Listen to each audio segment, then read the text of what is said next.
y hablar de una tasa de ese tipo y de los últimos días, y frecuentemente ya anima bastante. A nivel nacional tenemos 196.847 casos acumulados, con 24.324 defunciones. Nosotros, por el número de casos que se han reportado en las últimas fechas, ocupamos el lugar número 16, pero cuando lo trasladamos a tasa de morbilidad, nosotros nos colocamos en el lugar número 28. Es un lugar muy importante que habla de la disminución de la tasa y de la tasa de incidencia, que es la parte más importante. Cuando vemos en la siguiente lámina la toma de muestra contra la positividad, nosotros vemos que el 65% arroja positividad. En el caso de 100 casos son positivos 65 de ellos. Pero cuando nos vamos al análisis del polígono de frecuencia, nos podemos dar cuenta perfectamente en la que sigue cómo hemos ido disminuyendo el polígono y cómo ha ido nuestro avance hacia lo que es la curva de comportamiento de la enfermedad, que eso habla de un escenario que nosotros nos trazamos como el escenario esperado para Chiapas, el que deseábamos realmente que sucediera, y así está sucediendo. Está sucediendo porque en los últimos días, por lo menos en los últimos 6 días, el comportamiento de los casos ha venido hacia la baja, y ahora tenemos ya 96 municipios afectados, ¿verdad?, por los casos que vemos en la siguiente lámina, donde vemos claramente que el estado de Chiapas está pues prácticamente invadido del coronavirus, pero todos animados porque tenemos que hacerle frente a este problema. El 59% de los casos se presenta en el sexo masculino y el 41% en el sexo femenino. Arriba de 55 años tenemos la curva más fuerte, que con 601 casos, y 616 por arriba de 65 años, que vulnera totalmente a la población que es mayor de edad y que está mayormente expuesta a riesgo. Cuando vemos nosotros todo el panorama completo de un 98% de casos que nos contagiamos entre chiapanecos, y eso es muy importante considerarlo porque es un riesgo enorme para poder salir a las calles y para todo lo que tiene que ver. Cuando hablamos de comorbilidades, en la hipertensión, la obesidad y la diabetes, las 3 principales causas de comorbilidad, igual que cuando hablamos de la sintomatología, sigue siendo la tos, la fiebre y el dolor de cabeza, los 3 principales síntomas, más 2 signos agregados, hacen encartarse dentro de los casos. El día de hoy damos parte de 20 casos positivos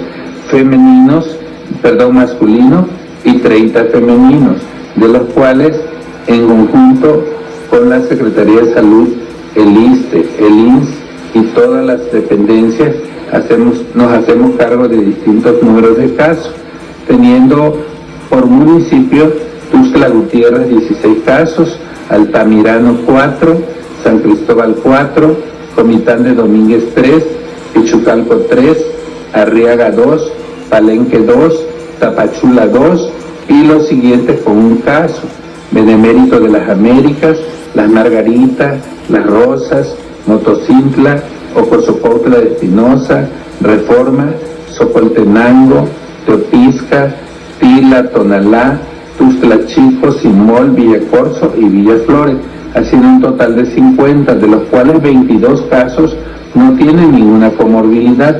Sin embargo, 4 de ellos tienen diabetes, hipertensión, 3 tienen diabetes, 3 tienen hipertensión, obesidad, y 3 tienen solo obesidad. Y cerramos nuestra tabla con 3.857 casos, de los cuales hoy me da mucho gusto anunciar 110 casos más recuperados, que hacen un total de 2.630 casos que ya están en su casa recuperados del coronavirus, y 299 ya ambulatorios. Traíamos como 380 el día de ayer, hoy ya la cifra baja, pero tenemos que avanzar con los hospitalizados estables, que son 195, y los 334 hospitalizados graves.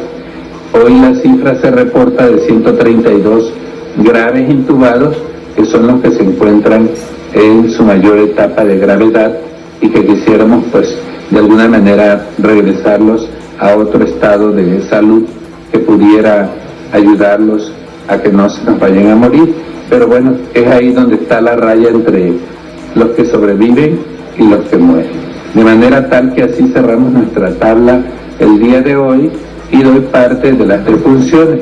La defunción número 263 hace alarde de un abogado de Huixtla, de masculino de 60 años, que tenía de alguna manera, aparte de la neumonía, un problema de hipertensión agregada. La defunción 264 alarde a un masculino de 81 años, chofer, con síndrome de Parkinson. Y la defunción 265 corresponde a un masculino de 50 años de Tuzla Gutiérrez, electricista, y que tenía una insuficiencia respiratoria y una neumonía viral por COVID. La defunción 266 corresponde a un masculino de 61 años, de Ocosingo, chofer, que corresponde a tener diabetes, hipertensión y tabaquismo. Y por último, la defunción número 267 se refiere a un masculino de 47 años de Tapachula, sin ninguna antecedente de importancia más que la severidad de su hipertensión, que le costó la vida a esta persona joven originaria de Tapachula. Con eso cerramos el bloque de defunciones y damos un par de videos y pasamos a la etapa de preguntas y respuestas.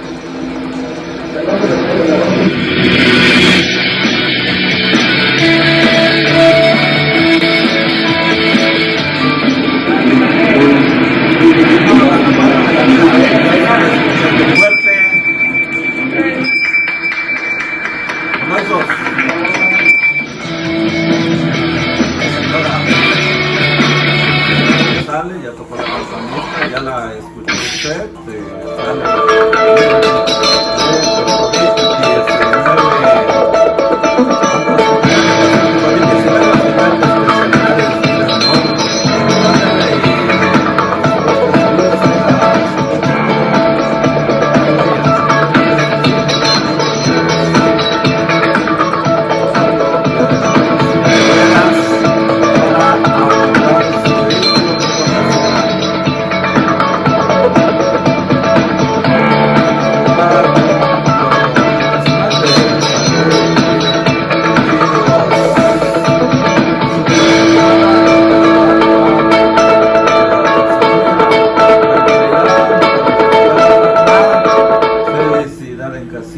Instituto de Seguridad Social de los Trabajadores del Estado de Chiapas, Gobierno de Chiapas. 19 desde Tuxtla Gutiérrez, Chiapas, México. Hoy vivieron 16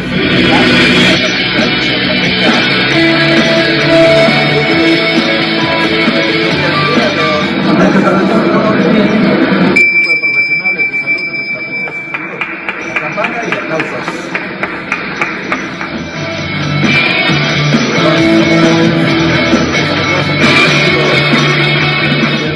Secretaría de Salud, Gobierno de Chiapas. Pasa del día 1 de julio al 16 de julio, es decir, el confinamiento continúa.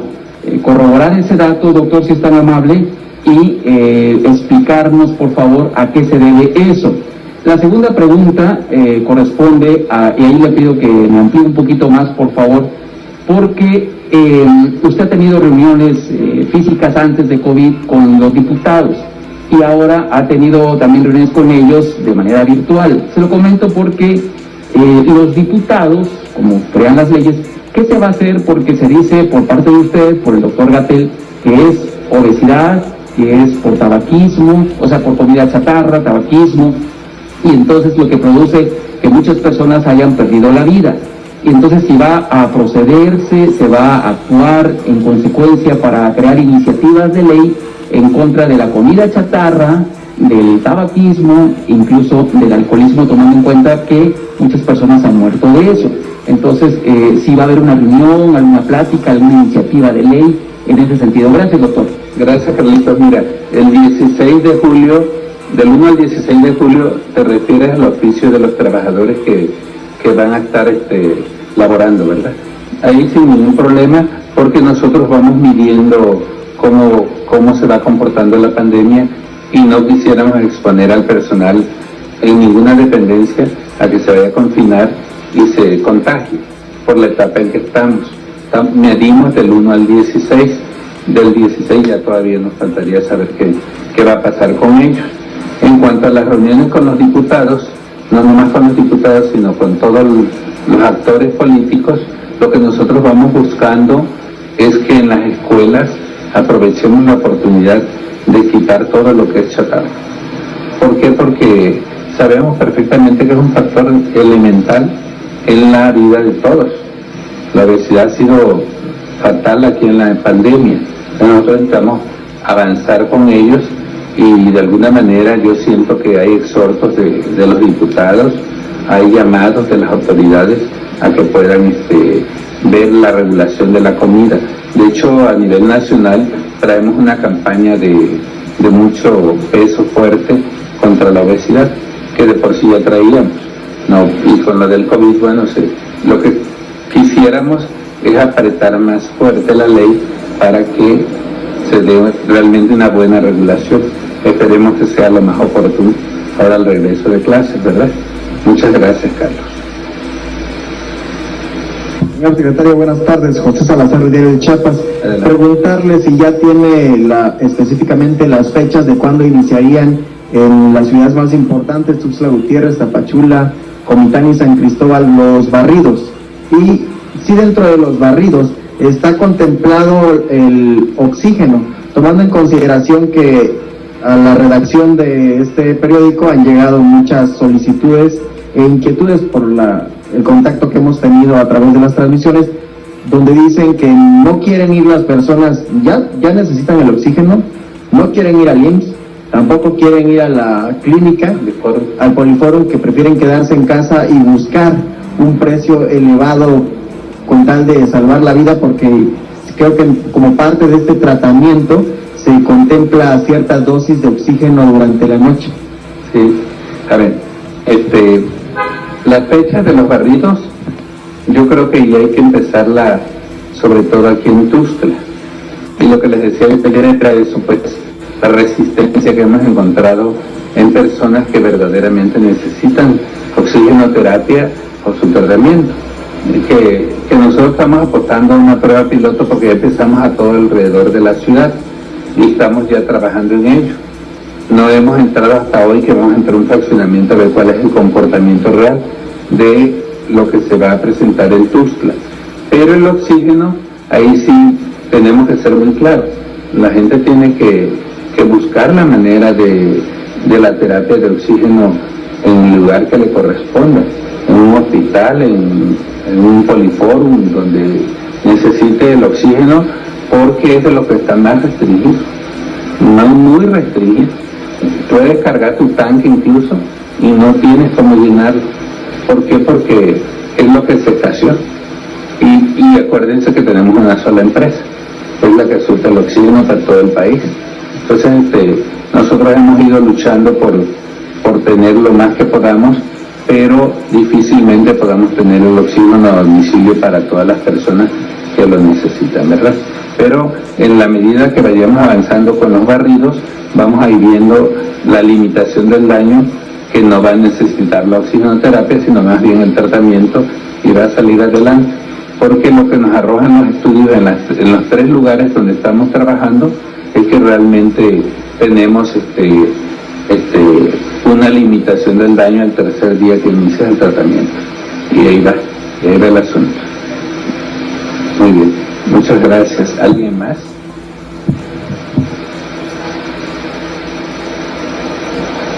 Secretario, Ciro Castillo de este lado. Yo lo que quisiera preguntarle es, estos kits de los que hemos hablado en los últimos días, la semana pasada, sobre todo cuando usted hizo el anuncio de que empezaban estos barridos, ¿qué contienen? ¿qué medicamento se le puede dar a una persona que ya pasó este tamizaje, como ustedes le llaman, test, como le podemos llamar, donde aparece con los síntomas? ¿Qué se le puede dejar al paciente y cuáles son las recomendaciones? Te platico. Y el seguimiento, ¿es un doctor el que va a estar pendiente de las 24 horas? ¿Cómo funciona? Sí, mira, somos 120 los seguidores del caso. ¿Qué es el barrido? Es ir a tu casa, que abras tu puerta y que te busquen la sintomatología asociada a COVID. Tus 3 síntomas, tus 2 signos, y te digan, ¿sabes qué? Tú eres portador de COVID, porque tienes la enfermedad.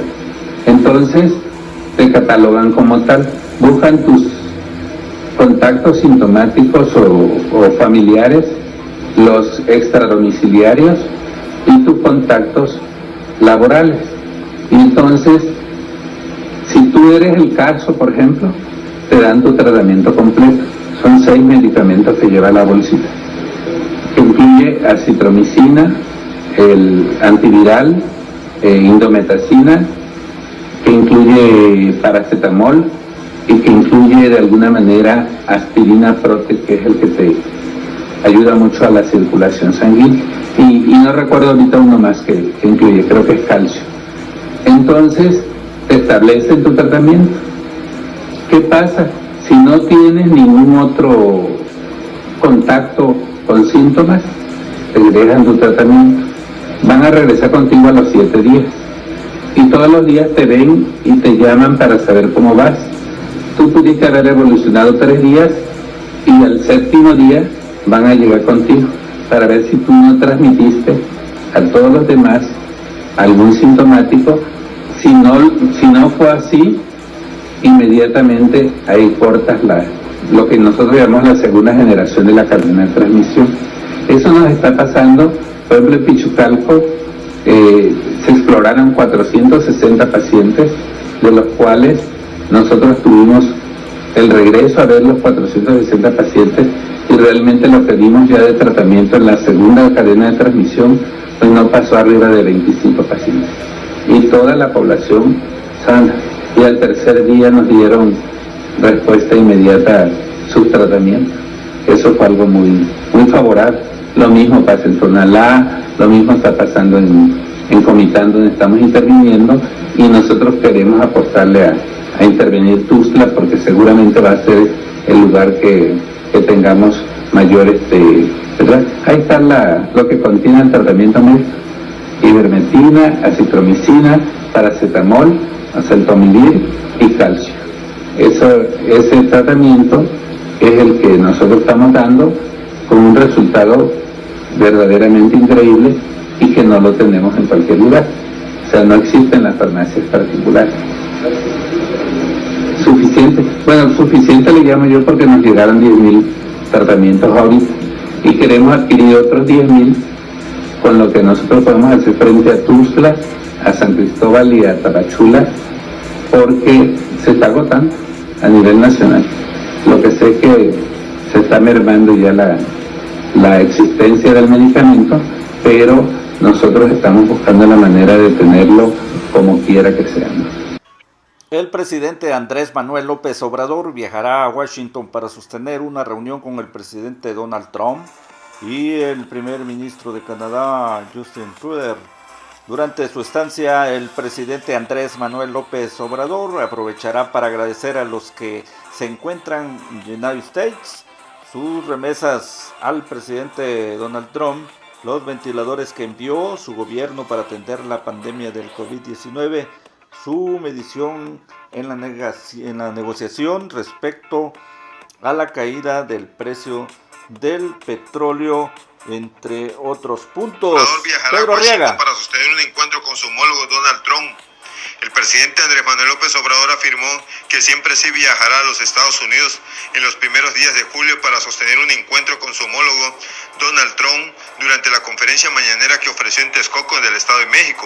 El encuentro sería para celebrar la entrada en vigor del Tratado de Libre Comercio entre México y Estados Unidos y Canadá, mejor conocido como el TEMEC. Descartó que dicha visita se realice el 1 de julio, que entra en vigor el Tratado del libre comercio entre México, Estados Unidos y Canadá, debido a que ese día conmemorará su victoria de las elecciones presidenciales. El presidente Andrés Manuel López Obrador comentó sobre su primera gira fuera del país.